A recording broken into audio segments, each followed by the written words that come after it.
नमस्कार दोस्तों, स्वागत है आपका मेरे चैनल और पेज में। दोस्तों, अभी थोड़े दिन आप लोग सभी जानते हैं हमारे देश में राजनीतिक चहल पहल का माहौल था। और जो नीट परीक्षा का जो पेपर लीक हुआ था उसके विरोध में कुछ छात्रों ने जंतर मंतर में आंदोलन किया था। और जो सोनम वांगचुक है उन्होंने आमरण अनशन भी किया था। तो दोस्तों, जहाँ तक आंदोलन का सवाल है, आंदोलन करने से किसी ने मना नहीं किया और अपने अधिकारों के लिए बोलना भी चाहिए। और सरकार की भी जिम्मेदारी होती है कि कोई भी पेपर लीक ना हो, चाहे नीट का हो या कोई और हो। लेकिन दोस्तों, जब हम इस आंदोलन को देखते हैं, इस आंदोलन में जो जो रील्स वायरल हुई हैं, तो ऐसे ऐसे नारे, ऐसे ऐसे गद्दी बद्दी गालियाँ दी गई थी जिनका नीट परीक्षा और विद्यार्थियों से, स्कूल से, कॉलेज से, स्टूडेंट से कोई मतलब ही नहीं है। तो उस इससे भी मतलब हमें लगता है कि जो पढ़ने वाले छात्र थे, वो जो मेन छात्र थे वो तो बहुत कम थे उधर पर। और उनकी रीलें भी वायरल नहीं हुई, वो दिखे भी बहुत कम। और जो वहाँ गए थे उनका भी ये कहना था कि ज़्यादातर इस चीज़ के समाधान के बदले में कभी फिरी कश्मीर, कभी नाम रहेगा अल्लाह का, हिंदू देवताओं को गालियाँ, ऐसी चीज़ें वहाँ चल रही थी। और किसी ने विरोध किया तो उनका ये अच्छी तरह से, बहुत ही बुरी तरीके से लिंचिंग कर रहे थे ये तथाकथित छात्र। महिला जो पत्रकार हैं उनकी भी लिंचिंग की गई थी। हम शिक्षा में सुधारों के साथ हैं, स्टूडेंट्स के साथ हैं, लेकिन दोस्तों, स्टूडेंट्स के नाम पे कुछ गुंडे और मवाली और गालीबाज लोगों के द्वारा, जो हमारे देश के माननीय प्रधानमंत्री जी हैं नरेंद्र मोदी जी, उनको और उनके माता जी, जिनका कि 100 वर्ष की अवस्था में स्वर्गवास हुआ था, उनको गाली दी गई। दोस्तों, कितनी शर्म की बात है, बहुत ही ज़्यादा शर्मनाक बात है। दोस्तों, मैं तो इस चीज़ का पूरी तरीके से खंडन करती हूँ और पूरी तरीके से उनको लानत भेजती हूँ जो ऐसे छात्र छात्रा हैं। खासकर एक लड़की जो कि बहुत ही वायरल हो रही है, शायद उसका नाम रुचिका सिंह है। उसने जो हमारे प्रधानमंत्री जी और जो इटली की जो प्रमुख हैं, प्रधानमंत्री हैं मेलोनी जी, उन पर बहुत ही ज़्यादा अभद्र टिप्पणी की थी।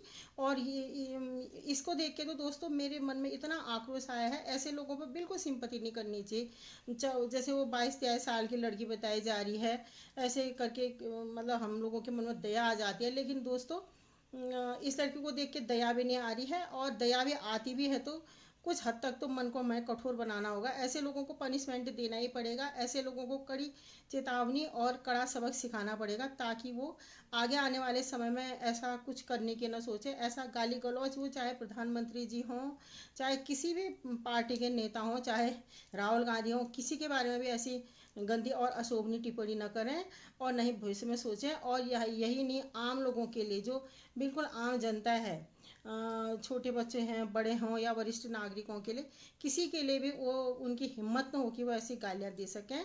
तो दोस्तों, ऐसे लोगों को सबक सिखाना चाहिए। और एफआईआर भी कर रखी है लोगों ने, और जनता भी अपने तरह से सबक सिखा रही है। दोस्तों, गाली वगैरह देने का तो, चाहे ऐसे लोग हों उनको भी मैं खंडन करती हूँ, लेकिन उस उन इन जो तथाकथित इन छात्रों की गालियों को सुन के तो ऐसा मन करता है कि इनको उन्हीं की भाषा में जवाब दी जाए और अच्छे तरीके से इनकी खाल उधेड़ी जाए। दोस्तों, कोई कोई तो मैंने देखा था, 10-10 साल के बच्चे भी थे। मतलब इनसे उनसे क्या कहेंगे आप, सपोले, जैसे सांप के सपोले कहते हैं ना, वैसे तो बच्चों के लिए माइनर है, कुछ नहीं कहना चाहिए। लेकिन दोस्तों, ऐसे बच्चों की तो अच्छे से मरम्मत की जानी चाहिए, ताकि ये कुछ समाज में रहने लायक बने। नहीं तो ये बच्चे 14 साल में, 15 साल में, 17 साल में, 18 साल में क्या बनेंगे, उन बच्चों को सिखाई गई हैं, सिखा के भी वो ऐसे बोल रहे हैं कि जैसे कि वो इंजॉय कर रहे हैं गाली को, वो इन्हीं के भाई बहन होते होंगे। तो ऐसे बच्चों को बच्चे कह के नहीं होगा, इन लोगों को अच्छे से सबक सिखाना चाहिए, सुधार गृह में भेजना चाहिए ऐसे बच्चों को। नहीं तो घर ही में भी जो सामाजिक संगठन ऐसे बनाने चाहिए कि ऐसे बच्चों की अच्छे से मरम्मत की जाए। प्यार दुलार से भी नहीं सुधरते ऐसे बच्चे। बड़ी बड़ी बीमारियों का इलाज करने के लिए कड़वी दवाइयाँ दी जाती हैं दोस्तों। और थोड़ा डांट फटकार और थोड़ा बहुत ज़रूरत के अनुसार मारपीट पिटाई करना, ऐसे तो बच्चों को सुधारना है। तो दोस्तों, मेरा तो मानना है कि अपने अधिकारों के लिए हमने बोलना चाहिए। लेकिन ऐसे बिना कसूर किसी व्यक्ति को वो आपकी बात नहीं मान रहा है, या आपको उसकी बात अपनी बात मनवानी है, या उस इंसान से जलन के फलस्वरूप ऐसी गंदी बातें नहीं मतलब किसी के लिए बोलनी चाहिए। आपका क्या ख्याल है बताइएगा। और जैसे कंगना जी ने बोला था, जो हमारे देश की सांसद है कंगना जी हिमाचल से, कि गटर जनरेशन, तो लोगों ने कहा कि सबको बोलियां करके उनकी क्रिटिसिज्म की, लेकिन उन्हें क्लियर भी करा। मैं जो गाली बकरी थी उन्हीं को बोली, तो उनके पीछे पड़ गया। राखी सावंत जैसी महिला, राखी सावंत का क्या चरित्र है दोस्तों।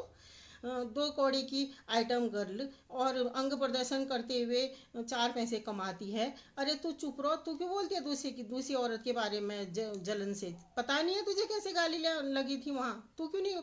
और उस औरत ने गालियों का बिल्कुल खंडन भी नहीं किया। वही नहीं, बड़ी बड़ी मीडिया हाउसेस की जो तथाकथित महिला पत्रकार हैं, वो कंगना को तो बुरा भला बोल रही हैं। एक शब्द उनके मुंह से गाली बकने वालों के लिए नहीं आया। मैं कहती हूँ कि उनके घर की बेटियां नहीं, बहुएं आए ऐसी, बेटियां भी हों ऐसी। बेटियों को तो खैर आप जैसे पालेंगे वैसे होंगे, और बेटियों की तो अपने बच्चों की तो आदत होती है, पता होता है, उतना झटका नहीं लगता है। बहुएं आए ऐसी, महिला पत्रकारों की भी, ऐसी महिलाओं की भी, ऐसी महिला नेत्रियों की भी, जो सुबह शाम अच्छी तरह से ऐसी गालियों से उनकी मरम्मत करे। तभी पता चलेगा। जो भी ऐसे लोग लड़कियों का सपोर्ट कर रहे हैं, गलत का सपोर्ट कभी नहीं करना चाहिए दोस्तों, लड़का हो लड़की हो।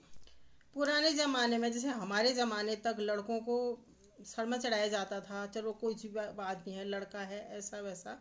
अब ये चीज़ लड़कियों पे आ गई है बहुत हद तक। अभी भी कुछ जगहों पर, जैसे गांव घरों में और कुछ परिवारों में लड़कों को कहा जाता है, लेकिन अब ज़्यादातर मतलब लड़कियों को सर में चढ़ा दिया गया है। कोई बात नहीं, लड़कियां हैं, लड़कियों को ये करना चाहिए, लड़कियों को वो करना चाहिए। अरे लड़कियों को आगे बढ़ना चाहिए, पढ़ना चाहिए, लड़कियों को समानता मिलनी चाहिए, और लड़कियों के साथ कोई भेदभाव नहीं होना चाहिए। इसका मतलब ये जो क्या है कि लड़कियों को ज़्यादा मतलब सर में चढ़ाया जाए या बिगाड़ा जाए, वो तो दोनों के लिए खराब हुआ। चाहे लड़के को बिगाड़ते हैं उसके लिए, लड़की को बिगाड़ते हैं उसके लिए। कानून कानून लड़कियों के लिए इसलिए नहीं बने थे कि लड़कियां ऐसे सर में नाचें समाज की, या गलत चीज़ों की तरफ जाएं। कानून इसलिए बने थे कि लड़कियों के साथ कुछ बुरा नहीं हो, लड़कियां भी आगे बढ़ें, पढ़े लिखें, के साथ कुछ बुरा नहीं हो, अपने लिए गलत के प्रति वो आवाज़ उठाएं। ये नहीं कि उन अधिकारों का दुरुपयोग करें। तो इसका मतलब ये नहीं है कि तो लड़की थी, उसने गाली करी, उसने चोरी करी, उसने डाका डाला, तो आप वो कर लेंगे। चलो कुछ हद तक थोड़ा बहुत सिंपैथी दिखाई जा सकती है, क्योंकि चलो लड़कियों के कानून भी हो गए, मजबूत भी हो गए, तो लड़कियों के मामले में थोड़ा सेंसिटिव होना ही चाहिए, हो जाता है समाज। लेकिन इसका मतलब ये नहीं कि सर में चढ़े कोई, इस चीज़ का फ़ायदा उठाए। लड़के भी बहुत सेंसिटिव होते हैं बहुत चीज़ों में, जहाँ पर को कानून लड़कियों के हो गए हैं करके इसका मतलब नहीं है कि लड़कों को आप उन कानूनों का शिकार बनाए। ये भी हमने देखना पड़ेगा दोस्तों। आज के वीडियो में इतना ही। आपको पसंद आता है तो लाइक शेयर और कमेंट करें। नमस्कार।